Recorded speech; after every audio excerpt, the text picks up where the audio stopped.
합독하겠습니다. 시작. 가이사랴에 고넬료라 하는 사람이 있으니 이달리아 부대라 하는 군대의 백부장이라.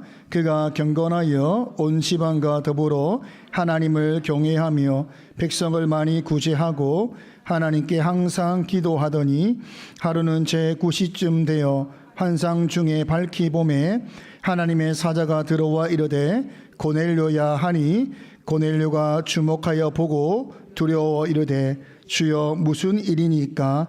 천사가 이르되 내 기도와 구제가 하나님 앞에 상달되어 기억하신 바가 되었으니. 아멘. 우리 지난 시간까지 왜 베드로인가를 3번 나누었습니다. 저는 말씀을 전하면서 꼭 기억했으면 좋겠다라고 하는 말씀 중에 하나가 왜 베드로인가라고 하는 주제입니다. 3가지를 나누었는데 첫 번째가 베드로는 율법의 경계를 넘어서는 자였다라는 것입니다.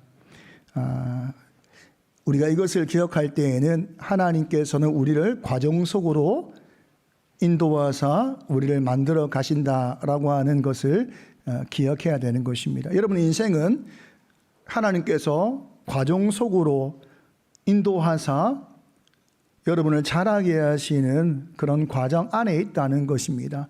이 믿음이 있을 때 우리의 하루 또 만남, 환경 모든 상황에서 믿음의 걸음을 걸을 수 있는 것입니다. 인내로 결실함으로 말미암아 베드로는 율법을 넘어서고 있었다는 것입니다. 얼마나 감격적인 내용이겠습니까? 두 번째는 하나의 교회를 세우기 위한 공적인 사역에 베드로를 사용하셨다는 것입니다. 베드로는 사도이고 예루살렘 교회의 대표이기 때문에 하나의 교회 또 사도라는 이름을 위해서 이름 때문에 하나님께서 그를 이방인의 첫 구원을 위한 사역에 부르셨다는 것입니다.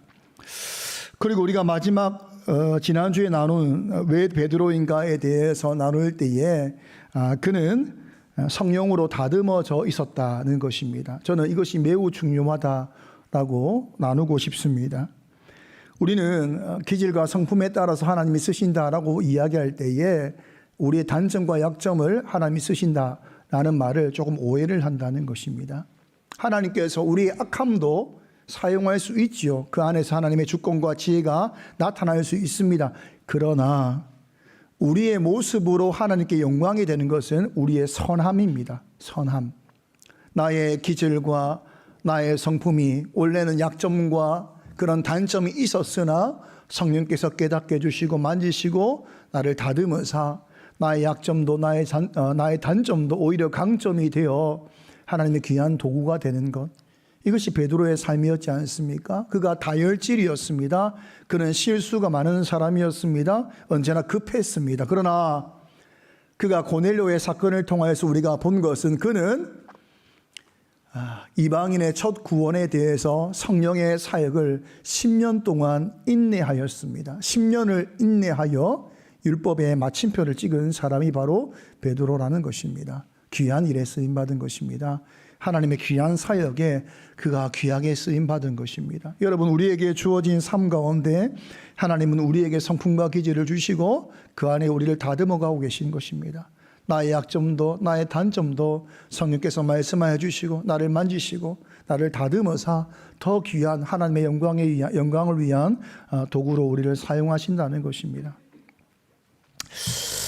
그러니까 우리가 왜 베드로인가를 들어서 거기서 그냥 베드로를 그렇게 쓰셨구나라고 끝내서는 안 되는 것입니다. 나도 말씀에 순종을 해야 된다. 나도 책임 있는 자리에서 책임 있는 삶을 살아야 된다. 그 가운데 하나님께서 나의 선입견과 나의 편견을 깨실 것이고 나도 모르게 맡고 있는 복음을 맡고 있는 막혀 있는 것들을 다 깨시고 내 삶 자체가 하나님의 복음의 도구가 되게 하실 것이다. 그러니 나도 말씀에 순종하자. 말씀을 책임지게 살아보자. 교회를 하나 되게 하시는 성령의 사역 가운데 하나 되기를 힘써보자.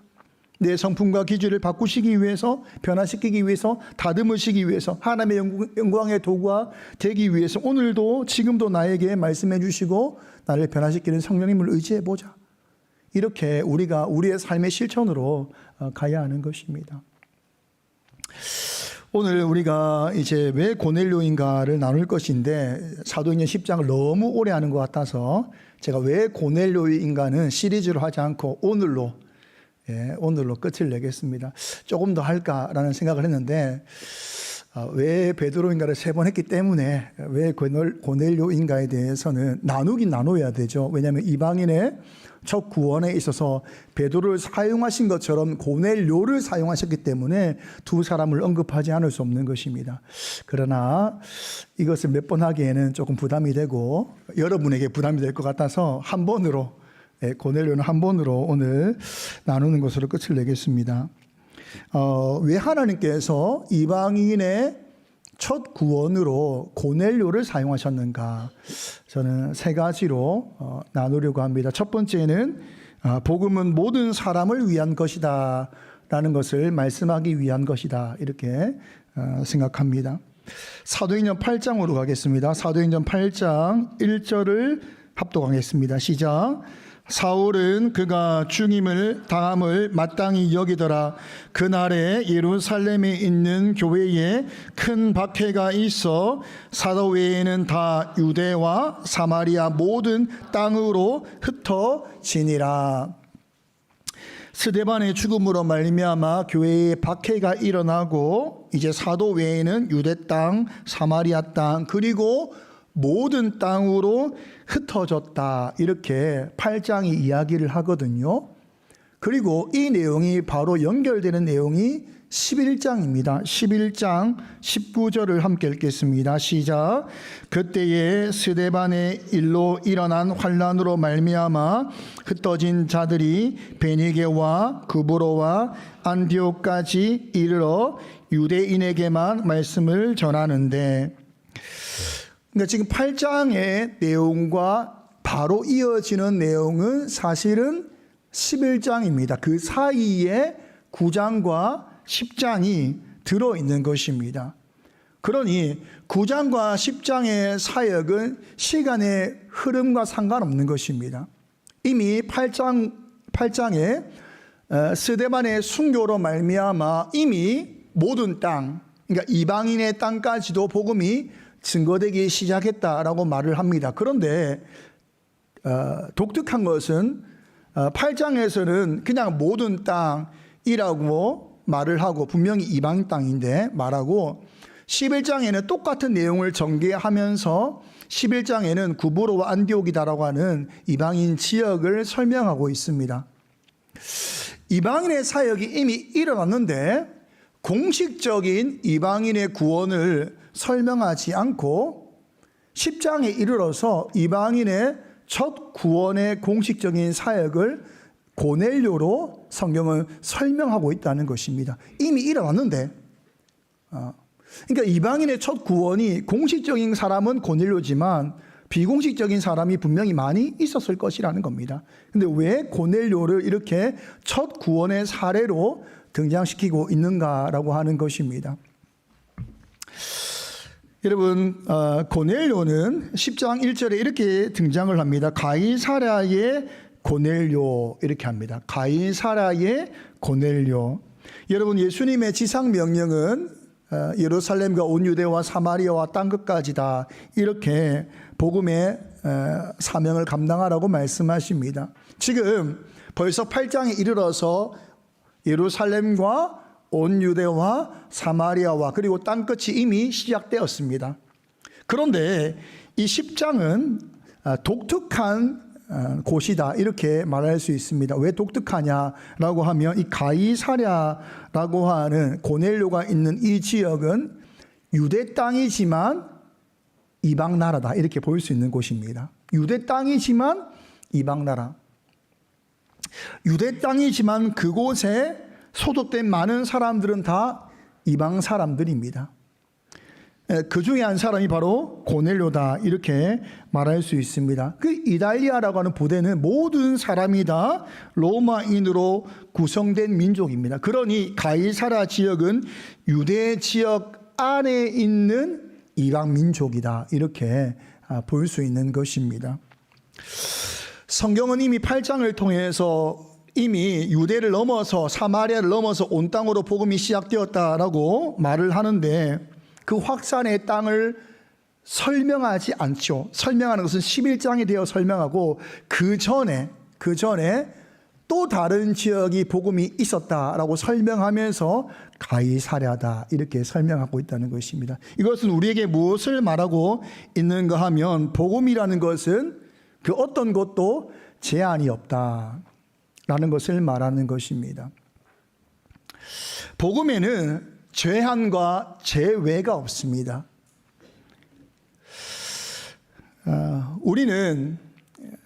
우리도 모르는 사이에 복음을 제외와 제한을 하고 있거든요. 저 사람은 돈이 많아서 안 돼. 저 사람은 너무 똑똑해서 안 돼. 저 사람은 다른 종교라서 안 돼. 여러 가지 그 사람의 어떠함 때문에 우리는 복음의 내용을 그 사람에게 전하기를 하지 않습니다. 제외 또는 제한을 합니다.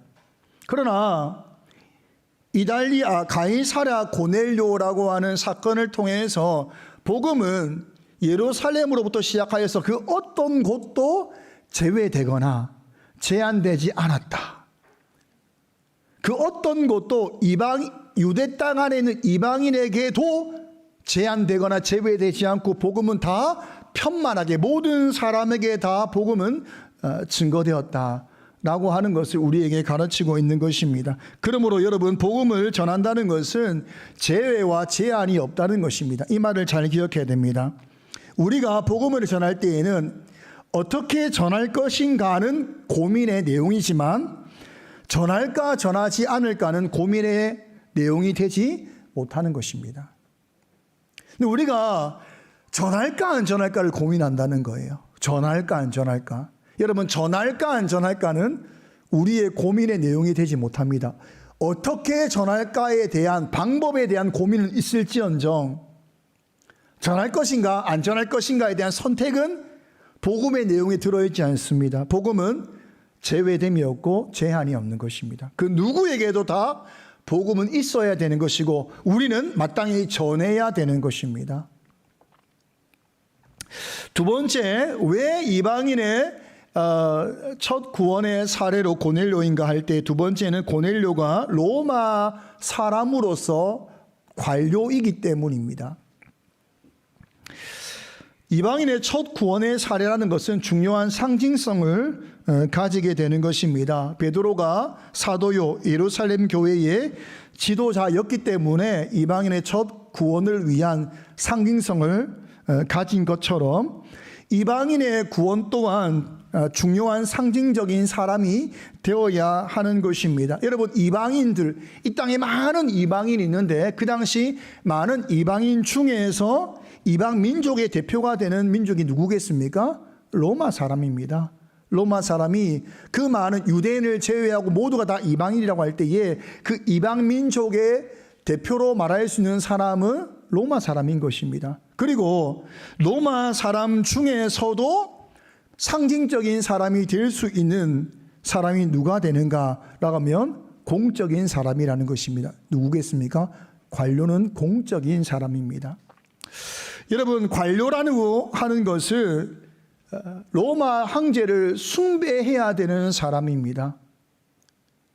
그런데 관료가 로마 황제를 숭배해야 되는 사람이 숭배를 하지 않고 다신교 사상인 헬라 로마의 사상을 버리고 하나님만을 섬기겠다라고 하는 이 선언과 그리고 관료로서의 이 선언은 매우 중요한 상징이 되는 것입니다. 그래서 고넬료가 로마 사람이요 관료라고 하는 이 특별한 위치가 그로 하여금 상징성을 가지기에 첫 구원의 사례로 그를 부르셨다라고 볼 수 있는 것입니다. 마지막 세 번째, 그는 경건하며 하나님을 경외하는 사람이었기 때문이다라고 말할 수 있습니다. 당시 이방인들이 하나님을 경외하며 회당으로 들어오는 경우는 그렇게 많지는 않았습니다. 바울이 선교할 때에는 많은 사람이 일어났지만 그전에는 하나님을 경외하는 자가 그렇게 흔하진 않았습니다.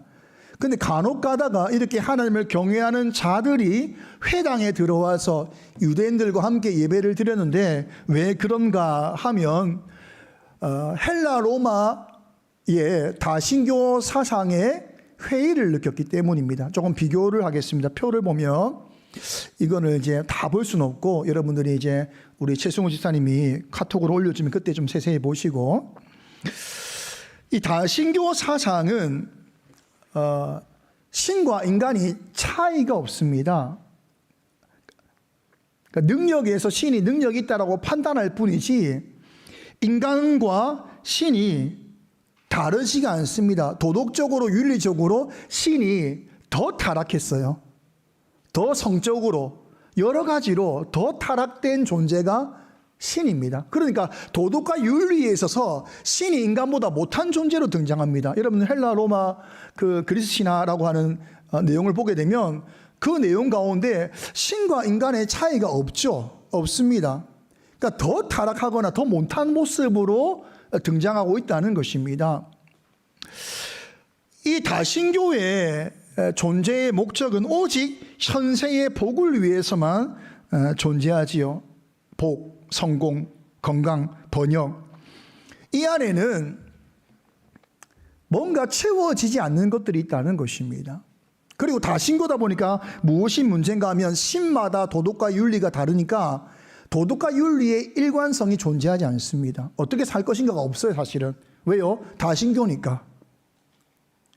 그들이 이런 신들을 섬기는 것은 복을 받기 위한 것도 있지만은 뭐도 있죠? 벌을 받지 않기 위한 것도 있거든요. 그러한 목적 외에는 없다는 것입니다. 그리고 창조나 구원이나 그리고 이후의 사후의 삶에 대한 내용들이 불분명했습니다. 그러니 이런 종교적 성격을 띠고 있으니까 신앙생활이라는 것이 사실 되지 않습니다. 이런 다신교적인 것은 신앙생활이 아니라 그냥 함께 공동체로서 섬길 뿐이고 그냥 문화일 뿐이지 이것이 신앙으로 영적인 것으로 채워지는 것이 되지 못합니다. 그런데 그런 공허한 고넬료가 유대 회당에서 증거되는 유일신 사상, 유대인의 유일신 사상, 여호와 하나님에 대한 신앙을 접하게 된 것입니다. 그 내용이 매우 놀랍지요. 도덕과 윤리가 매우 높습니다. 여러분, 기독교는 도덕과 윤리에 있어서 아주 수준 높은 신앙을 요구합니다. 여러분, 성도로 산다는 것은 우리가 가장 낮은 것을 이제 법이라고 할 때 법이고, 그리고 사회가 가르치는 것이 도덕과 윤리잖아요. 그 도덕과 윤리보다 훨씬 높은 수준의 도덕과 윤리를 요구하는 것이 성경이거든요. 근데 이것이 매력이 있다는 것입니다. 방탕한 사람의 삶을 보다가 정결하고 거룩하고 구별된 삶을 사는 자들의 삶의 모습은 매우 매력적입니다. 자기를 구별하고 구별해 살 줄 알고 일관적인 생활 가운데 뭔가 다른 그런 계획적인 삶을 사는 자의 삶은 매력이 있습니다. 그리고 그 매력 안에서 보통 사람들이 회당에 참여하거든요. 참여했더니 그 유해신 사상 안에서 도덕과 윤리의 일관성, 그리고 모든 신앙 안에서 창조관 구원과 이런 사후 세계관의 내용들이 매우 어떻습니까? 명확하다는 것이죠. 그러니 유대인의 성도들의 삶의 매력으로 말미암아 도덕과 윤리라고 하는 이 매력으로 말미암아 참여한 회당 예배를 통하여서 하나님을 만나게 된 것입니다. 황제의 숭배의 관료였던 이 사람이 관료라고 하는 이 공식적인 자리에서 복음을 받아들이는 사람이 되었다는 것입니다. 여러분, 이것은 관료로 살기에는 매우 위험을 감수해야 되는 것입니다. 그럼에도 불구하고 이가 하나님을 경외하는 자로서 늘 회당 예배에 참석하고 기도와 구제에 힘썼다는 것은 그가 믿음이 참 믿음이었다라고 하는 것을 말해주고 있는 것입니다. 여러분, 하나님을 경외하는 자라고 하는 표현은 회당에서 쓰는 명칭입니다.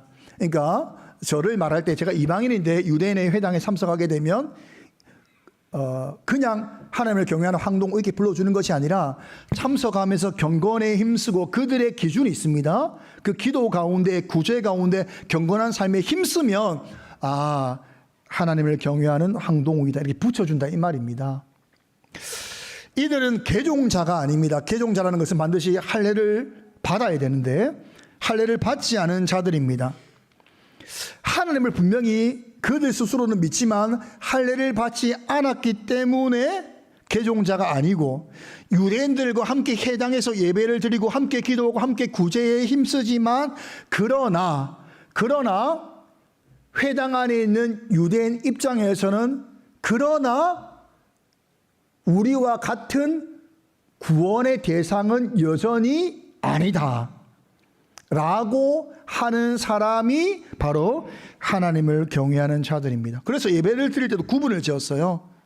가장 먼저는 유대인이 예배를 드리고 그리고 계종자가 뒤에 앉고 그리고 마지막에 둘러 앉아있는 사람들이 바로 하나님을 경외하는 자입니다. 이들은 예배는 드릴 수 있지만 구원과는 멀다 라고 보는 사람들이 바로 하나님을 경외하는 자들입니다. 여러분, 고넬료 입장을 한번 생각해 보십시오. 기도와 구제에 힘쓰고 이가 얼마나 기도와 구제에 힘썼는지 10장 22절에 보면 그들이 대답하되 백부장 고넬료는 의인이요 하나님을 경외하는 사람이라 유대 온 족속이 칭찬하더라. 아니 구원과 상관없는데도 유대인 사람들이 뭐라고 말하냐면 의인이다. 의인이어도 환난 받으면 구원 못 받는다 이 말이에요. 의인이다. 그리고 하나님을 경외하는 사람이다. 거기다가 유대의 온 족속이 칭찬하는 사람이다 라고 할 정도로 고넬료는 참믿음의 사람이었습니다. 그럼에도 불구하고 고넬료가 받는 회당에서 받는 위치는 뭐죠? 구원과 상관없는 사람이라는 겁니다. 여러분 얼마나 회당을 유지하는 데 있어서 많은 헌물을 했을까요? 또 얼마나 가난한 유대인들을 위해서 많은 구제를 했겠습니까? 고넬료가. 그러니까 온 민족이 칭찬하지 않습니까? 그럼에도 불구하고 할례 받지 않는 이방인은 구원이 아니야. 구원받을 수 없어 라고 그렇게 선언한 시대였다는 것입니다. 여러분 같으면 어떻게 하겠습니까? 회당 예배 참석하겠습니까? 아니 이렇게 수고하고 이렇게 유대민족 도와주고 이렇게 내가 열심을 다해서 하는데도 불구하고 넌 안 돼 이래 말하면 그런 말 듣고 교회 다닐 사람이 있어요? 없잖아요. 여러분 다신교가 아니다라는 것을 깨닫고 하나님만을 섬기고 또 믿음이 들어와서 이 신앙을 가지고 열심히 달려가고 있는데 그럼에도 불구하고 너는 완전한 개종자가 아니니까 넌 아직 아니야 이런 말을 듣고도 교회 다닐 사람 있을까? 참 어렵지 않습니까? 그럼에도 불구하고 이 명칭 안에서 고넬료가 여전히 그는 유대인 계종자가 아니었기 때문에 완전히 들어오지 못한 공동체 안에 완전히 들어오지 못한 사람이었으나 참믿음의 사람이었기 때문에 그 자리에서 묵묵히 자기의 믿음과 신앙 또 기도와 구제를 열심으로 감당했다는 것입니다. 그 결과가 뭐냐? 그 자리를 떠나지 않고 끝까지 하나님을 경외하는 자로서 그 역할을 잘 감당해서 유대인에게 칭찬받는 자로 살아간 결과가 뭐냐? 바로 이방인의 첫 구원의 사례로 그가 부름을 받았다는 것입니다. 여러분 이 이방인의 사람으로서 여호와를 경외하는 자라는 위치가 매우 독특한 위치라는 것을 생각해야 됩니다. 유대인 공동체 안에서 이방인은 어떻습니까? 절대로 교제할 수 없는 대상이고 함께할 수 없는 대상이 바로 이방인입니다. 그런데 여호와를 경외하는 자라고 하는 위치는 독특합니다. 그래서 그들은 여호와를 경외하는 자는 명칭을 받았기 때문에 기도와 구제에 있어서 함께함으로 부분적으로 아주 미약하지만 부분적으로나마 유대인의 공동체의 일원으로 부분적인 인정을 받는 자들입니다. 독특하죠. 매우 독특합니다. 왜 그런가 하면 율법의 내용을 하나하나 다 따르진 않지만 하나님을 경외하는 자들은 그들과 함께 율법의 정신을 따라 사는 자들이고, 외적으로는 어떤 할례나 율법의 모습이 없지만 하나님을 믿는 신앙의 모습은 다르지 않았기 때문이죠. 그러니까 아주 작은 부분이지만 부분적인 공동체 일원으로서의 인정을 한 아주 독특한 위치가 하나님을 경외하는 자라고 하는 명칭에 있다는 것입니다. 여러분, 베드로가 이제 고넬료를 만나기 전에 어떤 위치였습니까? 자리였습니까? 율법의 경계에 딱 넘을까 말까 하는 딱 그 자리였잖아요. 근데 이 고넬료라는 사람이 매우 독특한 사람이라는 거예요. 유대인과 이방인 사이에는 절대로 넘을 수 없는 간격이 있잖아요. 이건 절대 안 되는 것입니다. 근데 놀랍게도 유대인 안에 민족의 세 부류가 존재한다는 것이죠. 첫 번째는 뭐죠? 유대인. 두 번째는 뭡니까? 이방인. 그리고 누가 있다는 거죠? 그 중간 누가 있습니까? 여호와를 경외하는 자라고 하는 아주 독특한 사람이 존재하는 겁니다. 이 사람은 이방인이지만 유대인의 공동체의 아주 작은 부분적으로나마 일원으로 인정받는 자. 그러니까 구원과는, 우리와 같은 구원과는 상관없지만 공동체의 일원으로는 부분적 인정을 받는 자라고 하는 사람이 바로 여호와를 경외하는 자 고넬료라는 것입니다. 독특하지요. 여러분, 이 인정이라는 것이 아주 중요합니다. 저는 이 이방인의 첫 사례부터 해서 하나님께서 어떤 일을 행하실 때에 우리가 받아들일 수 없는 일들을 행하시는 경우를 본 적이 없습니다. 하나님은 서서히 우리가 모두가 받아들일 수 있도록, 그래서 분열되지 않도록, 연합할 수 있도록 그 일을 진행하시지 않습니까? 계속해서 그렇게 하시거든요. 그러니까 왜 고넬료인가를 여기서 등장시키는 겁니다. 그가 바로 이 중간지대에 있는 사람이기 때문이라는 겁니다. 무엇인가를 받아들이는 과정에는 이 절차가 필요하거든요. 수용, 우리가 받아들인다라고 하는 수용에 있어서 바로 앞 단계가 뭐냐면 인정한다입니다. 인정한다. 제가 이제 자주 보는 프로 중에 하나가 이제 이혼 숙녀 캠프 이런 거 있잖아요. 부부 클리닉 관련된 거를 자주 보거든요. 그 이제 보게 되면 그 이제 이 내용이 나온 다음에 다음 날부터 이 쇼츠나 릴스가 이 내용이 나오잖아요. 그럼 사람들이 댓글이 뭐냐면 남편 도망가세요, 뭐 아내 도망가세요, 함께하면 안 됩니다. 막 이혼을 격려하는 내용들로 막 이렇게 도배가 된단 말이죠. 그만큼 이 부분은 끝났다. 처음에 등장할 때에 왜 이 부부가 이렇게 이혼을 고민할 수밖에 없는가로 이야기가 시작되니까 전부 다 끝났다 이렇게 되는데, 그 다음에 이어지는, 그 다음 주부터 이어지는 이걸 풀어가야 되는 과정에서 어떻게 이 내용을 풀어가냐면, 첫 번째는 이 사람에게도 아픔이 있었다, 과거에 이런 일이 있었다라고 하는 이해로 시작합니다. 이해.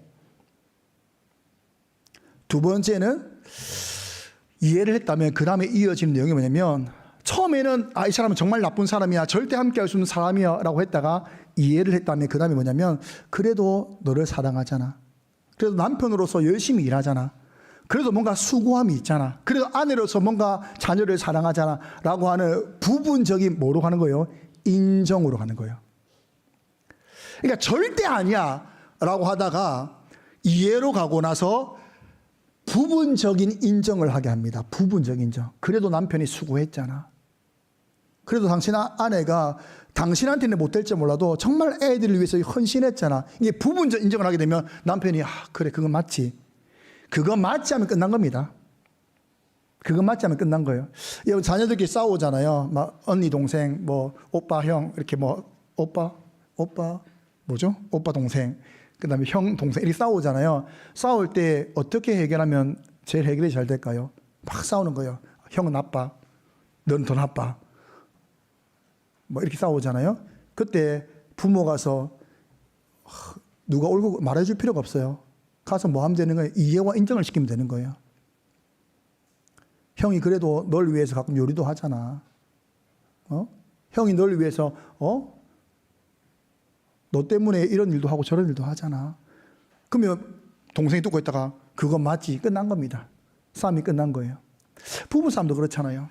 처음에는 저 사람은 나쁜 사람이야, 악인이야 이렇게 하다가 그래, 그래도 이 사람이 날 사랑하잖아, 그래도 이 사람이 참 수고를 하잖아라고 하는 인정이 들어오면 뭐가 되죠? 이제는 환경과 상황과 그 사람에 대해서 받아들일 수 있는 마음이 되는 거예요. 받아들일 수 있는 마음.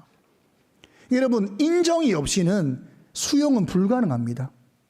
근데 인정이 되면, 부분적으로나마 인정이 되면 그 다음부터는 수용할 수 있는 마음의 준비가 되어 있는 것입니다. 여러분, 유대인에게 있어서 이방인은 절대로 구원의 대상이 아닙니다. 그런데 아주 부분적으로나마 인정받는 내용을 가진 사람이 있는데 누구냐면 여호와를 경외하는 자들입니다. 이들은 부분적으로나마 유대인의 공동체의 일원으로 인정된 자입니다. 거기다가 고넬료는 어떤 사람이었습니까?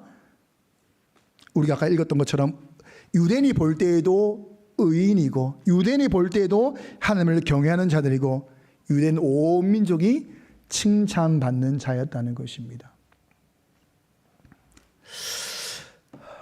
그러니 하나님께서 고넬료를 사용하실 때에 고넬료다라고 하니까 사람들이 받아들일 수 있는 마음이 된 것입니다.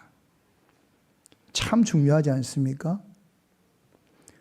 그냥 어느 이방인을 베드로가 구원했다면 아무도 받아들이지 못합니다. 교회가 아마 나뉘어졌을 거예요. 분열되었을지 몰라요. 그런데 고넬료는 어떤 사람이었습니까? 여호와를 경외하는 사람으로서 늘 약간은 멀지만 유대인의 공동체 일원으로 살아왔던 사람입니다. 누구보다도 의인이었고, 누구보다도 하나님을 경외하는 사람이었고, 유대 온 민족이 칭찬하는 사람이었습니다. 그러니까 인정이 들어 있었던 사람이라 이 말입니다. 그러니 복음의 문이 열릴 때에 고넬료다라고 하니까 고넬료라면이 된 거래요. 여러분, 그렇지 않습니까? 우리가 어떤 사람이 복음을 받을까라고 생각하면 오늘 우리 장로님이 기도하신 것처럼 성도답게 사는 사람이 옆에 있는 사람이 가장 복음에 노출되어 있는 사람이라 볼 수 있는 거예요. 내가 성도답게 살고 있는 것은 가장 강력한 복음의 메시지가 되는 것입니다. 그 사람이 인정을 하는 것입니다. 어느 날 예수 믿는 사람을 인정하는 순간 이 사람의 마음에는 뭐가 열린 거죠? 복음의 문이 열렸다 이 말입니다. 절대 내 안 믿지, 절대 안 믿어, 뭐 예수를 믿어, 예수 없지, 막 이렇게 완전히 먼 사람으로, 먼 종교로 여기다가 어느 날 예수 믿는 사람을 만났는데 인정할 수밖에 없는 거예요. 그럼 인정하게 되면 뭐까지 인정하게 되는 거죠? 그의 믿는 신앙까지도 우리가 열어놓게 된다 이 말이에요. 이게 얼마나 중요한지 몰라요. 강하게 다쳤던, 견고하게 다쳤던 각자의 그런 삶들이 인정받는 자들의 신앙으로 말미암아 문이 열리기 시작한다 이 말이죠. 복음의 문이. 여러분, 가정에서 먼저 믿은 사람의 삶이 얼마나 중요한지 몰라요. 부모의 신앙이 얼마나 중요한지 몰라요. 내 옆에 있는 친구의 삶이 얼마나 중요한지 몰라요. 그들의 삶이, 그들의 신앙이 뭘 하는 거예요? 자꾸 복음의 문을 연다는 거예요. 왜요? 인정받는 자가 되니까. 인정받는 자로 말미암아 그를 인정하는 순간 그의 신앙의 문을 우리가 열게 된다 이것이죠. 여러분, 고넬료를 그냥 사용하신 것이 아닙니다. 아마 오랜 기간 동안 하나님께서 이 크게 닫혀있는, 율법으로 말미암아 크게 닫혀있는 유대인들을 위해서, 그리고 이방의 문을 열기 위해서 오랫동안 준비하신 하나님의 카드가 저는 여호와를 경외하는 자라고 하는 그 중간 역할의 사람들이었다라고 생각을 합니다. 그리고 고넬료는 그 어려운 여호와를 경외하는 자, 유대인의 공동체를 완전히 받아주지도 않음에도 불구하고 그 믿음을 지키며 그 신앙을 지키며 유대 온 민족에게 칭찬받는 자로 살고 의인으로 사는 그 자리까지 살아갔던 고넬료, 마침내 하나님께서 그를 사용하사 이방인의 첫 구원의 사례로 사용하사 고넬료라면, 여러분, 고넬료로 시작했지만 고넬료가 시작되었기 때문에 그 다음부터는 이방인의 구원이 시작되는 것입니다. 그러니까 처음을 여는 사람이 있다 이 말이에요. 처음을 여는 사람, 강하게 닫혀있던 그 신앙의, 그 마음의, 불경건의 마음의 문을, 그 처음의 마음의 문을 여는 사람이 있다 이 말이에요. 고넬료와 같이. 여러분, 신앙의 저는 신앙이 매우 진지한 사람이 되어야 된다고 생각합니다. 하나님 보신다. 그리고 사람이 보고 있다. 여러분이 여러분의 가족과 이웃과 친척과 많은 사람들을 구원하고 주님의 도구가 되기를 원한다면 여러분 정말 경건과 칭찬받는 사람으로, 의인과 하나님을 경외하는 사람으로 마땅히 살아가야 되는 것입니다. 하나님이 쓰실 것이고 그들이 볼 것입니다. 저는 이 일에 우리 모두가 크게 쓰임받기를 간절히 소망합니다. 함께 찬양하겠습니다. 그리스도의 계절 찬양하겠습니다.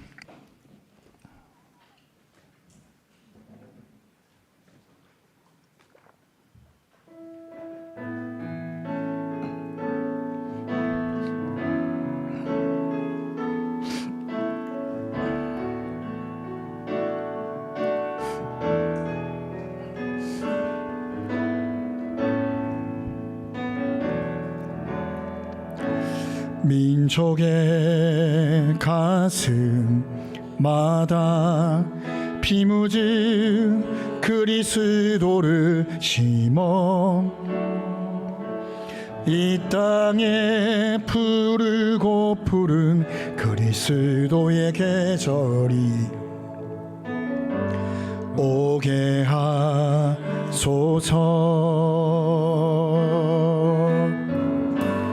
오게 하소서. 이 땅에 하나님의 나라가, 이 땅에 하나님의 나라가 이루어지게 하옵소서. 모든 사람의 마음과 교회와 가정에도 하나님 나라가 임하게 하여 주소서.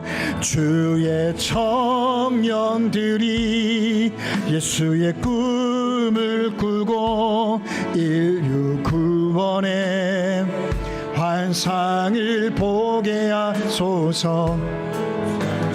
복음 들고 사랑을 들고 온 땅 구석 누비는 나라 되게 하소서. 이 땅 구석구석에서, 이 땅 구석구석에서 예수를 주로 고백하게 하소서. 하늘의 뜻 이 땅에 이루어 주소서. 주의 나라 되게 하소서. 아멘. 주의 청년들이 예수의 꿈을 꾸고 인류 구원의 환상을 보게 하소서. 한 손에 복음 들고 한 손에 사랑을 들고 온 땅 구석 누비는 나라 되게 하소. 아멘. 주의 청년들이 예수의 꿈을 꾸고 인류 구원의 환상을 보게 하소서. 한 손에 복음 들고 한 손에 사랑을 들고 온 땅 구석 누비는 나라 되게 하소서. 우리가 각자가 가지고 있는 아주 견고한 자기의 생각들이 있거든요. 깨지지 않습니다. 살아온 삶만큼의 가지고 있는 아주 견고한 것들이 있습니다. 우리가 깰 수 없거든요. 그들 스스로가 깨는 것입니다. 무엇으로요? 인정하는 것으로. 아, 성도가 다르구나. 예수 믿는 사람이 다르구나. 아, 진리인가?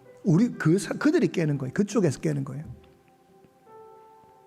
견고한 것으로 여러분 쉽게 깨지지가 않잖아요. 그런데 녹여지는 거죠. 이해하고 인정하는 것으로 그 안에 복음이 들어가는 것입니다. 어떤 분들이 그런 말 하잖아요. 가족 전도가 제일 어렵다. 왜 그럴까요? 인정받기 가장 어려운 게 가족이기 때문입니다. 가족 제일 어렵거든요. 나를 가장 잘하는 사람에게 내가 인정을 받는 것은 정말 어렵거든요.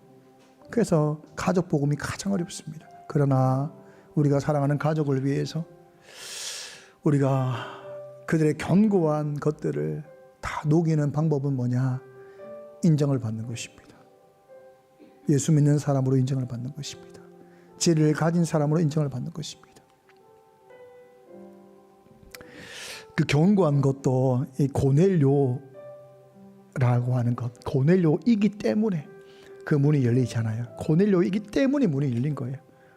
하나님이 그를 사용하신 거죠. 얼마나 귀한 것입니까?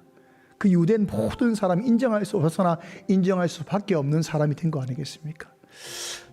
우리의 성도의 삶은 이 땅에서 유익을 얻는 것이 아니라 내가 받은 복음으로 나의 가족과 나의 이웃과 많은 사람을 구원하다가 주님 만날 그날 그들과 함께 손잡고 올라가는 거 아니겠습니까? 복음의 증인으로 살기를 간절히 구하는 이 시간 하나님 인정받는 믿음의 사람 되기를 원합니다. 주를 경외하는 자로서 하나님이 아시고 또 나의 가까운 가족과 이웃이 아는 자로 그런 거룩하고 구별된 삶을 살기를 원합니다. 나를 통하여서 우리를 통하여서 주의 나라가 이루어지기를 원합니다. 간절히 기도하겠습니다.